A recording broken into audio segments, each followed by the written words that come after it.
Hello বন্ধুরা, নীলিমার রান্নাঘর ও ছাদ বাগানের পক্ষ থেকে সকলকে জানাই স্বাগত। আমি আজও আবার চলে এসেছি আমার ছাদ বাগানে কিছু 3টে ফুল গাছ লাগাবো। তার জন্য আমি কিছু মাটি শুকনো করে নিয়েছি, নিয়ে তাতে একটু ভার্মি কম্পোস্ট, একটু কোকোপিট, হাড় গুঁড়ো, শিংকুচি, নিমখোল মিশিয়ে নিলাম। এইবার 3টে গাছের জন্য 3টে টব নিয়েছি, একটা বালতি নিয়েছি, বালতিটা তার নিচের দিকে ছিদ্র করে নিয়েছি এবং জলটা যাতে ভালো বেরিয়ে যায় তার জন্য আমি মোটা লাল বালির দানা নিয়ে দিয়েছি।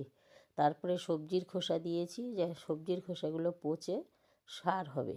তারপর মাটি, ওই মেশানো মাটি দিয়েছি, দিয়ে আমি গ্রো ব্যাগ থেকে একটা গাছ বসিয়ে দিলাম বালতিতে, দিয়ে মাটি দিয়ে দেবো। সার মেশানো মাটিগুলো আমি দিলাম। তারপরেরটাও দেখুন, এটা হলো একটা টব, এতে একটা ছিদ্র আছে, এতে একটা খোলা দিলাম। তারপরে মোটা বালির দানা দেব, তারপর সবজির খোসা দেব। একই রকমভাবে আমি এই গাছগুলোও বসাবো।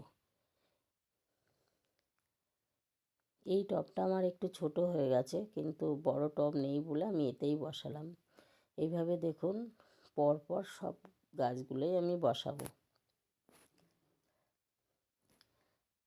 একই রকমভাবে সব গাছগুলোই বসাচ্ছি। এইভাবে গাছটা বসালে কেমন হবে আপনারা একটু জানাবেন। আর যদি ভালো লাগে আমাকে একটু লাইক করবেন। এইভাবে আমার গাছগুলো এবার কিন্তু বসানো হয়ে গেল। তারপরে আমি জল দেব। এই সব গাছেরই নিয়ম হলো, যতই গাছের গোড়া ভিজে থাক একটু জল দিতে হয়। আর নতুন কিছু দেখার জন্য সাবস্ক্রাইব করে পাশে থাকবেন, আর ফেসবুকে দেখলে ফলো করবেন। ধন্যবাদ।